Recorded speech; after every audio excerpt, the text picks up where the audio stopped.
On the 22nd of March 2014, one of the most gruesome, shocking, and horrific discovery was made in a small community in Ibadan, Nigeria, called the Soka community.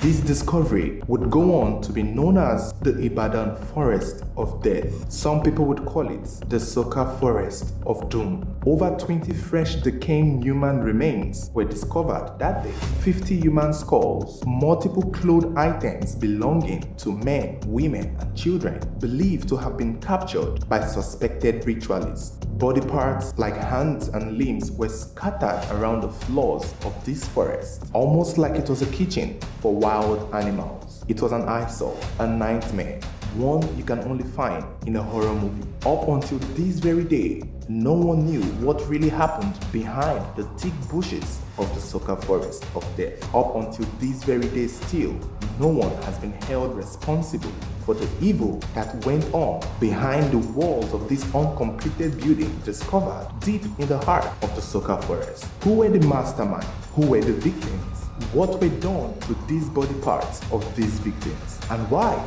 was the government so eager to bury the story? In this video, we are going to learn about what truly happened inside the pits of the Soka hell. We're going to learn about the victims through the voices of the few survivors. Their individual stories should at least give us a clue as to what really went down behind the walls of the Asylum of Death. Why and who did this? Before we continue, don't forget to give this video a thumbs up, let me know what country you're watching from, and click the subscribe button if you haven't subscribed.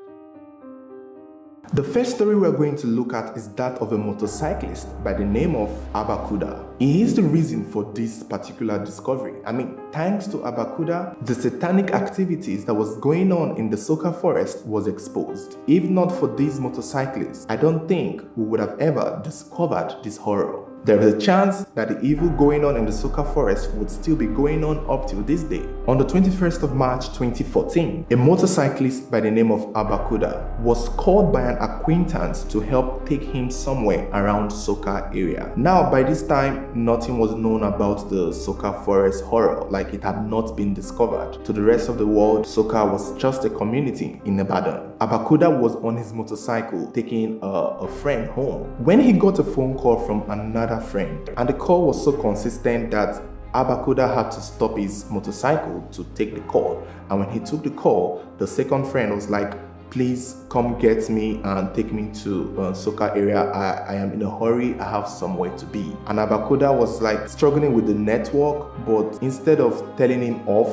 he told his first friend that, "Okay, see, we have to turn around. Let's go and see the second person so, I can know what's up with him." And that was how Abakuda turned his motorcycle around with the first friend still on it. And they both went to meet the second person calling. Meeting the second person calling, Abakuda was like, "Okay, see, I'm going to come and pick you, but I need to drop this guy first. He was the one I was going to drop while you were calling. We had to turn around to just come and see what's up with you." And that was how the second friend was like, "Okay, fine. You're going to drop him first, no problem. I'll wait for you to drop him and then you come pick me." And then Abakuda took the first friend and dropped the first friend off. On his way back, he felt some type of way. He was like, it's getting late. If he had to go and pick the second friend and drop the second friend at the Soka area where the friend wants to go, by the time he's coming back, it's going to be pretty dark and he might be alone. So Abakuda was worried to journey back all by himself, and so he went along with his cousin who was not named. So after dropping the first friend, Abakuda picked up a relation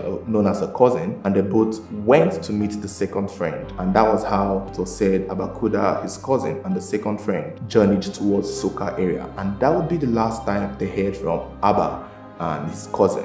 And that was on a Friday. The next day on a Saturday, everyone was looking for Abba. His family were looking for him. The fellow motorcyclist riders, they were all looking for him because he did not come back home. Now, let me tell you people something, because I know this story is already being said a lot. I don't trust the second friend that called Abba. And my reason is very clear, because When he kept calling Abba when Abba was on the motorcycle about to drop the first friend, he sounded like he was in a hurry. He sounded like he was running late for something. So, which meant that this guy most likely wanted to get somewhere and he wanted to get there fast. But if Abba wasn't available at the point, shouldn't he have taken another motorcycle? Let's be clear, Abba was not the only motorcyclist in Ibadan at the time. There were numerous motorcyclists he could have called. I'm sure Abba was not the only motorcyclist acquaintance that he had on his phone. He could have called so many more. He could have come out of his street and entered a taxi and journey to wherever he was going to. He could have done that, but he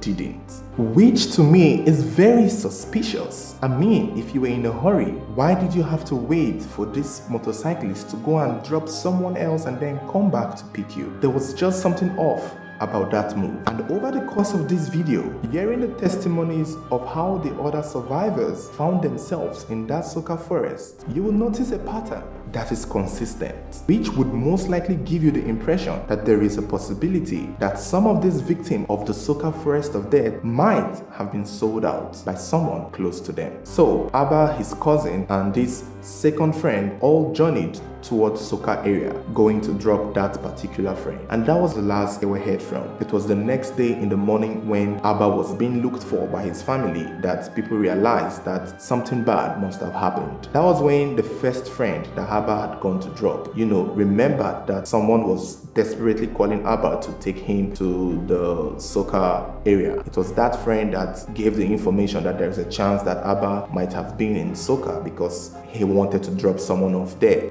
Now, it's not particularly clear. However, around this same period, still that Saturday morning, they got a call from Abba. And on the call, the family of Abba were frantic. They were like, Abba, where are you? We've been looking for you. We've been asking everyone for your whereabouts. Where did you go? I hope you're all right. And Abba was like, I don't know where I am. It looks like I've been buried alive. He told them that they were most likely on their way to Soka area when they got attacked and captured. But he did not see who, nor did he see the place that he was being taken to. It was at this point that everyone became alarmed, and instantly his fellow motorcyclists heard of the story and they all dropped whatever they were doing and decided to journey to Soka area to look for Abba Kuda. That was how Abba's friends, the family, and other motorcyclists began looking for him. They all drove to the Soka area of Ibadan and they started looking for their friend and their colleague. Somewhere along the line, they stumbled upon a bridge or a riverine area, and then they noticed and spotted a motorcycle, and it turned out that that motorcycle was Abba's own. It was at that point that they knew that, okay, since we found this motorcycle, there's a chance that Abba is somewhere close. That was how the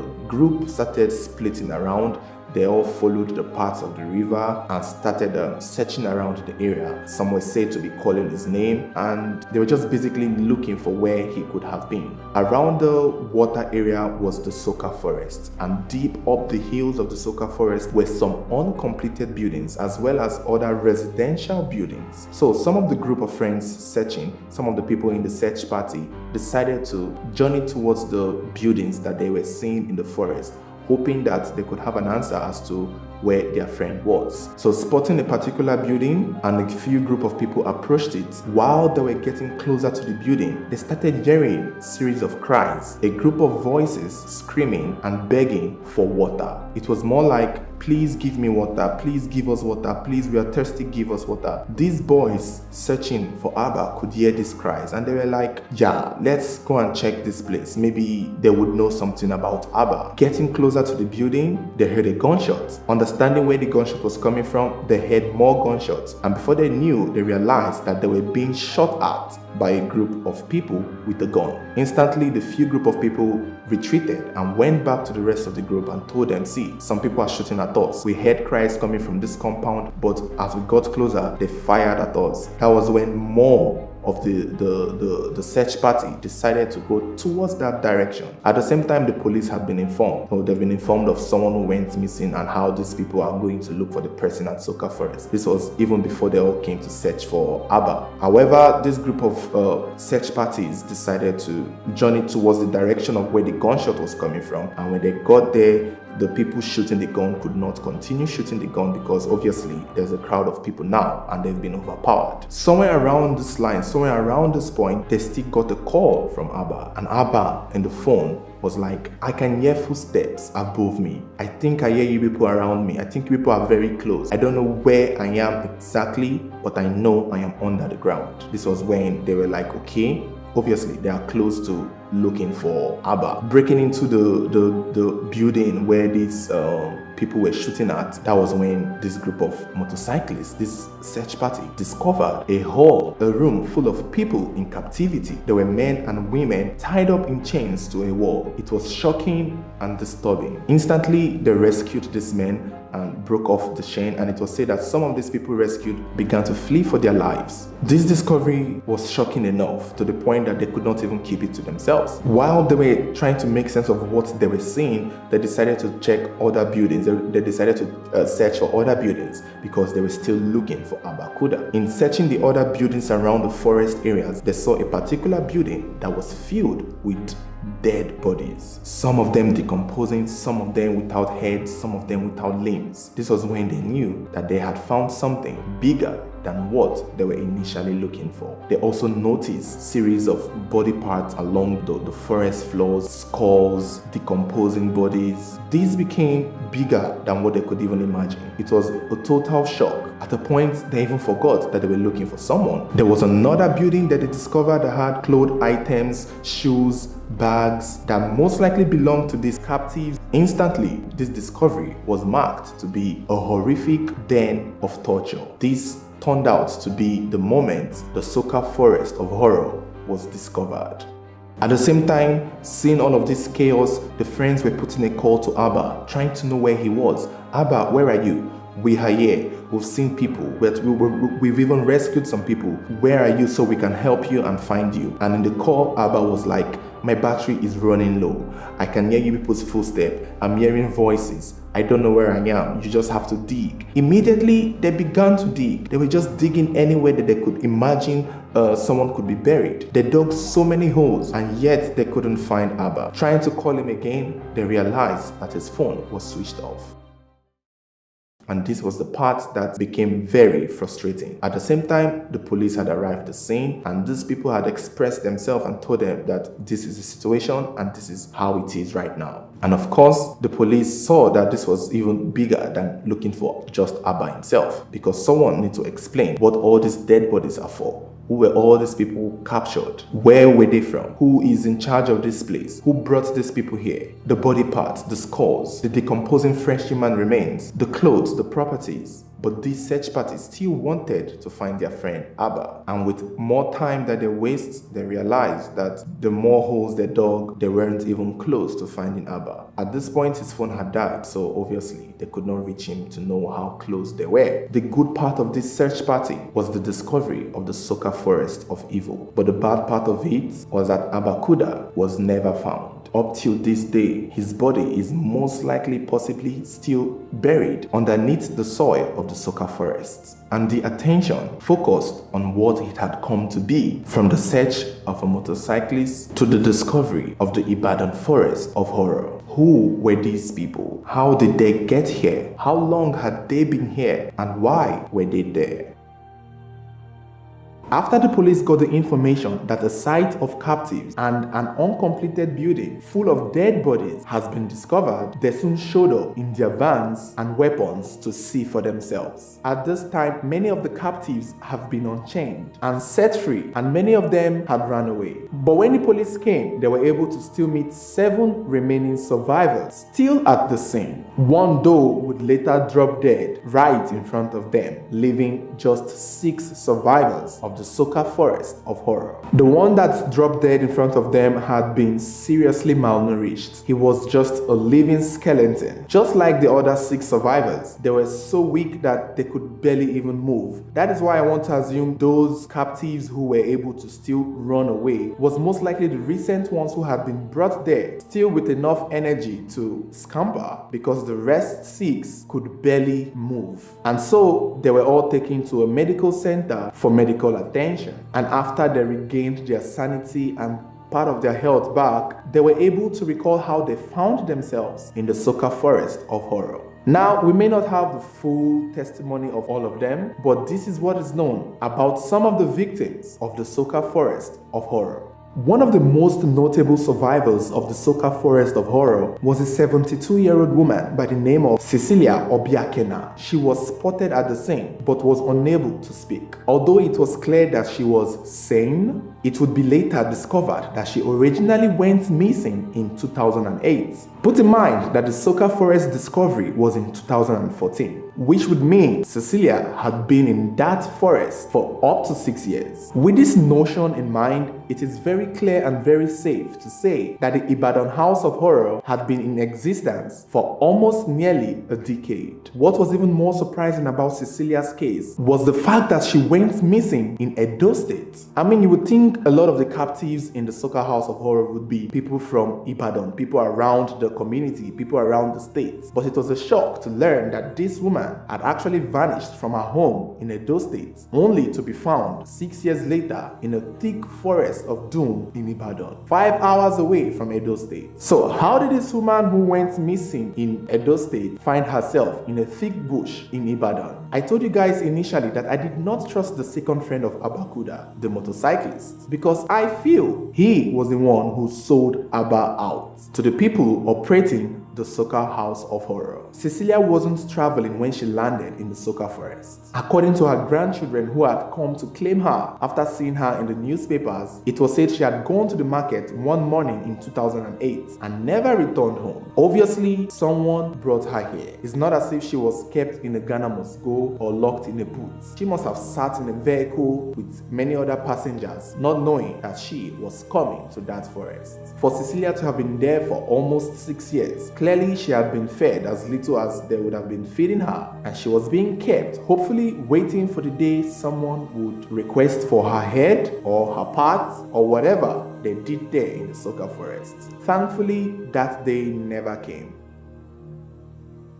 Another survivor, a man named Nafiu Shitu, said he was taking a rest after going around selling his native medicine when a group of men suddenly showed up, picked him up and threw him in a van, accusing him of violating environmental law. These men were posing as government officials on duty, and he recalled being the only one carried in the van that day. It's not as if they were going around picking people who were at fault. He was the only one picked up, and the next thing he knew, he was brought to the Soka Forest of Horror. At first, he claimed that maybe he felt they mistook him for a mad person, but maybe then that was what the captors were doing. Maybe they were targeting people who they felt was mad, who they felt picking them won't look odd to the public eyes, because I'm sure when they picked him up, there were other people there who saw something, but they most likely wouldn't see it as a problem because they felt he looked like a mad person. But Nafiu stated clearly that he wasn't a mad person. He just didn't understand why they brought him there. And when they brought him there, instantly he was chained to the wall in a room along with many other captives that he most likely had not seen before. Another woman by the name of Titi said she was in front of her house when a group of men also came to pick her up. She was told that she was needed somewhere, and that was how she found herself in the Soka House of Horror. These people were not being brought there for ransom. Their loved ones were not called on the phone to come and bail them out. It was most likely a ritualist den, as people assumed, or a body part dealing market that only people in the dark knew about. It seems these victims were illegally kidnapped,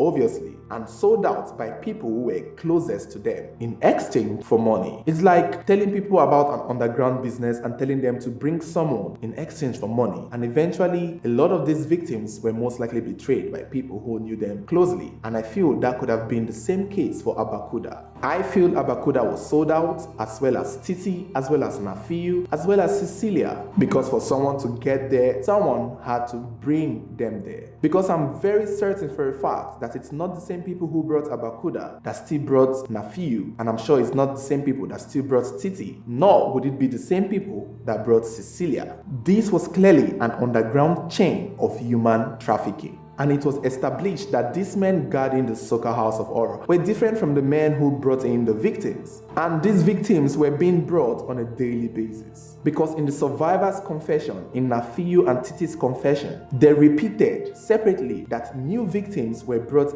every day, every single day, to the best of their knowledge while they were there. Maybe that is why some captives like Nafi, who was there for 7 months, and Cecilia, who was there for 6 years, would most likely go unnoticed. Because if they were running out of people to sell or people to use for rituals, they most likely would have gotten to Cecilia long before now. So it's believable and it makes sense that people were being brought into that house of horror every single day, like they confessed. So who were bringing these people here? And more importantly, what were they being brought there for? What truly happened in the Soka Forest of Death is something that no one can say for a fact. Put in mind, no one has been arrested for it, no one was charged for it, no one was held responsible for it. However, we can look at some facts, some known facts in pieces, and see how we can puzzle it out to make sense, to at least get the least or closest idea as to what these victims were there for or used for. This is what we know.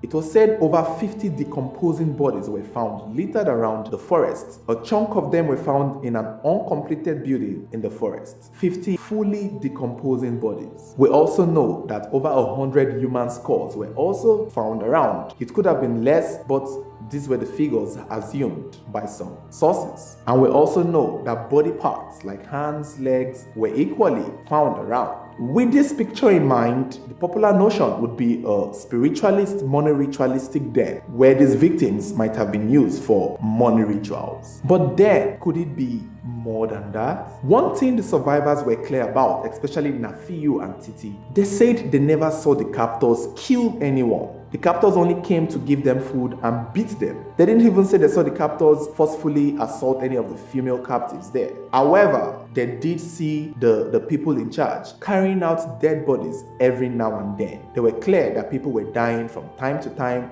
and these captors would come and evacuate the body. Nafiu and Titi clearly stated that they are not sure if these people were killed or they could have died from starvation. And clearly looking at the situation and the condition that they were in, yeah, there is a chance that these victims whose body were piled up in the uncompleted building may have been the victims that naturally died of starvation because they were full in their body parts, heads and limbs, nothing was cut out. So it's clear to understand that the victims, the over 50 decomposing body that was fully found in its state, complete peace, may have been the victims who were evacuated after dying from being punished or from being starved. So what about the skulls that were also found littered around the forest? I guess these skulls may belong to victims that were most likely used for whatever was truly happening in that forest. The dead bodies in the uncompleted building were the unfortunate ones, but the skulls littered around that did not have body attached to them. Clearly,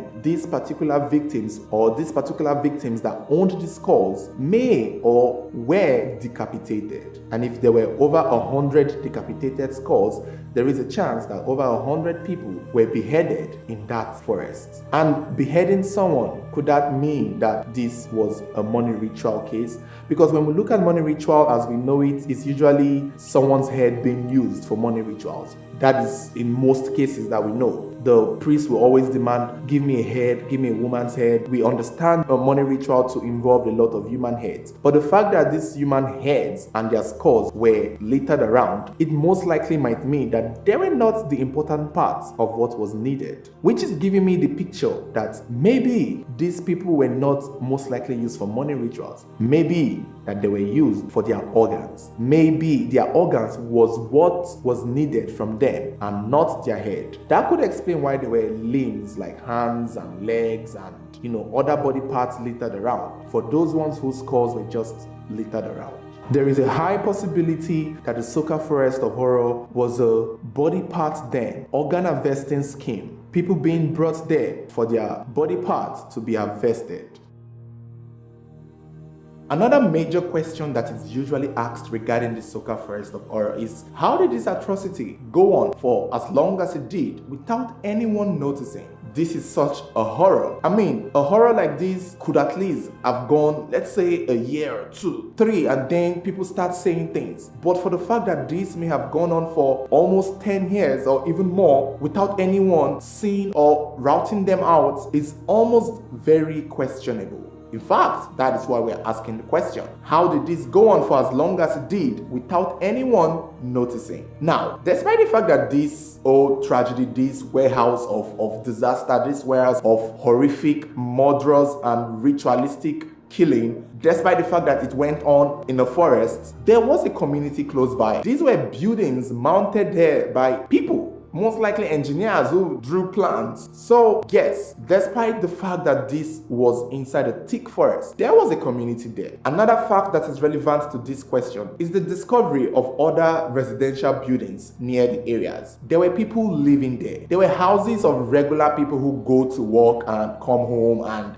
live with their family there. There was a plastic bottle factory very close to the site where this horror happened. So people were clearly working there and people were going homes, and this was, no offense, a very small community. The Soka Forest of Horror was not exactly a bushy forest with trees and leaves and pythons. This was a growing neighborhood, because despite the fact that this might have been a forest, people were there. So how come these people who lived nearby, who went about their businesses, who went to work, the factory, who had workers come in day and night, basically almost every day for the last 10 years, how come they didn't see this happen?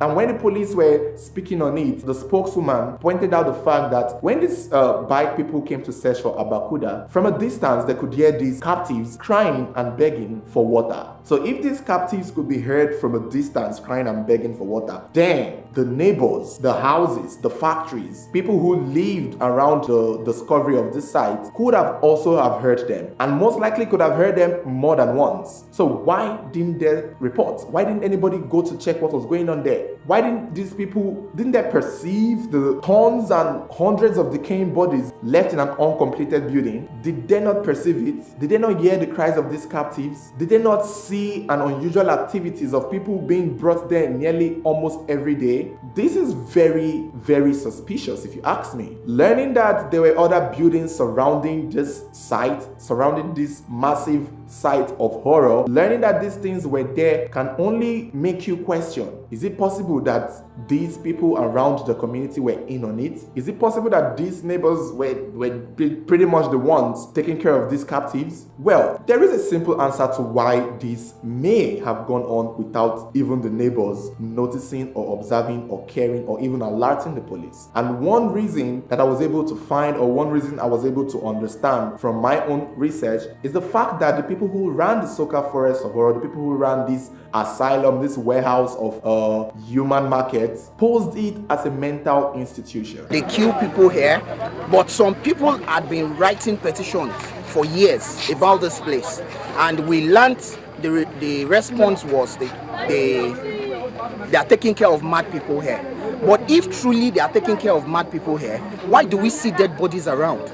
The warehouse where these people were screaming and begging for water and begging for their lives was on the outside to somebody who might be passing by, or to the neighbors who live nearby who might be hearing the cry, or to the factory workers who may have seen the unusual activities. It is believed that they all assumed, or they all thought, that it was a mental institution for mad people. These people, these community people, these members of the Soka village all thought that, okay, these things that we are seeing and ignoring are just mad people getting the help that they want in a mental asylum. And that was how they were able to get away with it. That was why these neighbors may not have thought twice, may not have seen good reason to maybe alert the police. Everyone or anyone who may have heard or seen something of would have thought that this was a legal mental institution for mad people. That was the impression they gave the outside people who wondered what was going on there. And that also could have been how they targeted their victims. Maybe these captors targeted mad-looking people, or people most likely no one would care about, people no one may look for, or people the police may not care to investigate.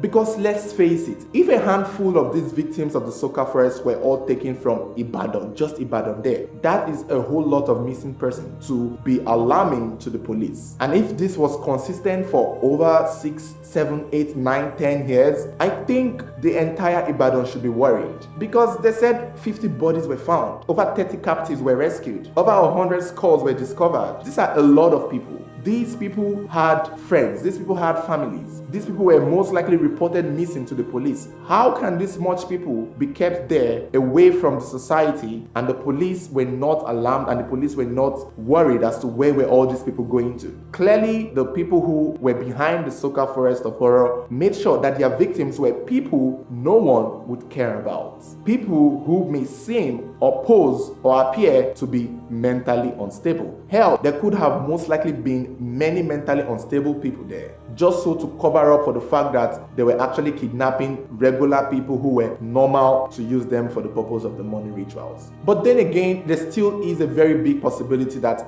not all the victims were from Ibadan, because like Cecilia, who is from Edo, there is a chance that most of the victims were from other states, which I would understand would make it difficult for the police to pinpoint that particular location. Because I know if 100 people go missing in Ibadan, it might raise an alarm and it might make the police very alert to really look for them. I guess these people were smart enough to spread their tentacles to get people from other states. Because there was a particular survival account made by a man called Adewale. I'm not very sure about his name, but his own account is not listed along with that of Nafiu, Titi, and Cecilia. His account was most likely given many months or years after the Soka experience. And according to this man, he claimed to be an IT teacher in Lagos, and he had come to Ibadan and was on his way somewhere in Ibadan where their bus got hijacked by the conductor, who pointed gun and brought out knife and told them to keep quiet, and eventually brought them to the Soka forest. They all came out of the bus according to him, and then they saw two hefty men who beheaded two people that they had brought in with them from the bus right in front of them and told them that this is what awaits you, this is your fate. And that was how they were now taken into the warehouse and chained like mad people.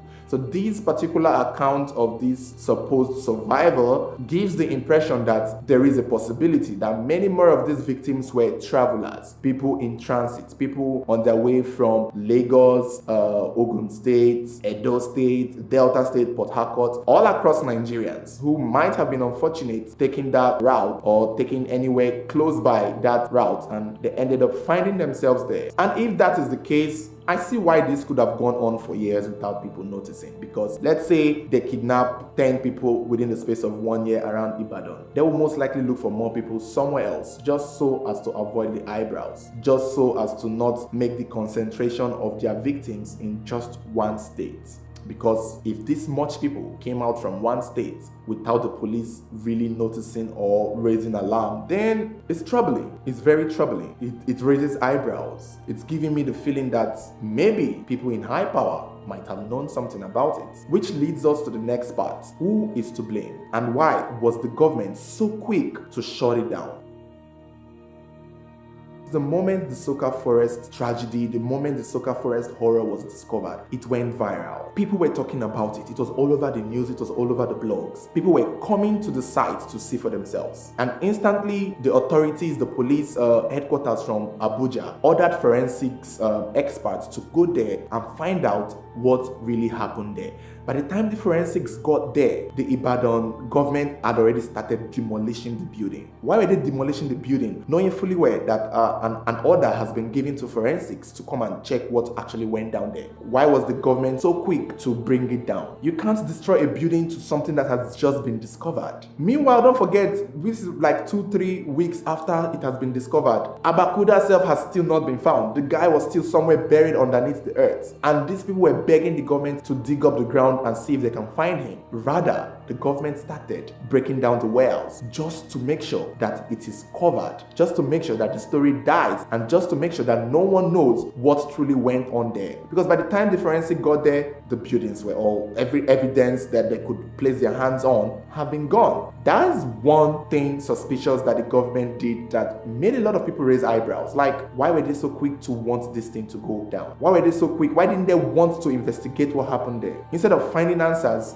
you are covering evidence, you're destroying evidence. Another thing that the government did that just gave it away, that made many people just know that the government were aware of what was going on in that Soka House of Horror, is the fact that there were a crowd of people who had had their loved ones missing for years and months, and they all came there to see if they could identify their properties, their bags, their bodies maybe. But the police mounted a barricade of police officers, a barricade of military men surrounding the forest. Military men were surrounding the forest and preventing people from going to look what was going on there. It's not as if you're preventing people from going to damage evidence, because you're clearly damaging evidence there yourself. So why can't you let these people in to go and check if their loved ones might have been there? What was bad was that people who persisted in the crowd, people who were protesting to go into the Soka House of Horror to see if they could find any remnants or evidence of their loved ones there, were shot at, were killed. About 2 people died in the process of going to check if their loved ones were part of the victims of the Soka forest. Why was the government so quick, so desperate to prevent people from going there any longer, and even prevent the police force from investigating? Why were they so eager to do it? Because thanks to them now, we don't even know what's truly happened. Forget this video that we're making now. We don't know for a fact, and this is something we would have known for a fact, but the government did not allow it happen. The government was quick to cover it up, as though they were trying to cover up their own asses too, as though the person who was behind it is part of the government and had the power to shut it all down before he or she is investigated.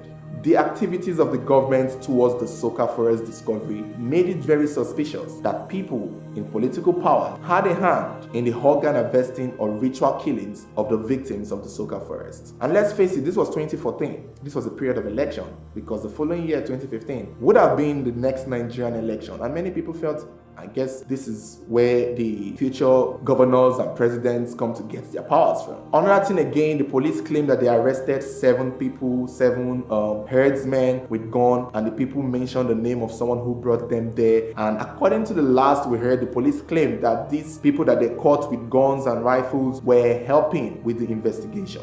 Up until now, no one has been arrested. No one has been held responsible. Despite the fact that the police claim that these people that they caught, these herdsmen, mentioned the name of someone who instructed them to guard the victims, the police did not update us on anything. They didn't tell us if they've caught the man, if the man has arrested, if the man has confessed as to what really went down there. Nothing. It's almost as if, as the government was breaking down the building and preventing people from going to see for themselves, they were also preventing the police from investigating further. This only proves or only shows that the people behind this Soka House of Horrors may have been very powerful people. People who have the power to make one phone call, to bury everything in the ground, to bury their tracks, even if it means depriving the families of these victims from closure or answers. So guys, this is a long history of the Soka forest as far as we know it. Up until this day, it will most likely remain a mystery to the rest of us. We can try to explain it, we can guess, we can assume, we can make deductions, but the truth is, this was something that we would have actually known for a fact had it been the government had not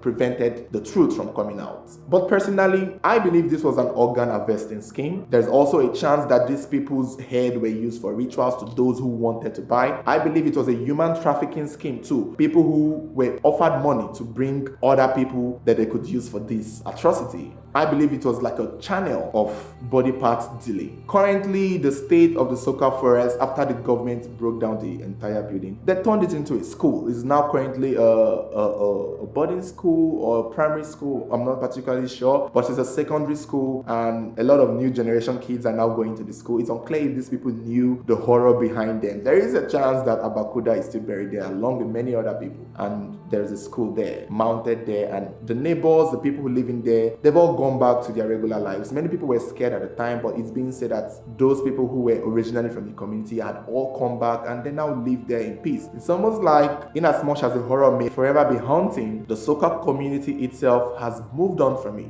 Maybe one of these days I'll pay it a visit. I guess it would be nice to go out on a trip sometime to check it out. So guys, let me know what you think. Let me know what your thoughts are. Let me know how you feel about the story. Don't forget to like this video, give it a thumbs up, share with your friends, and comment what country you're watching from.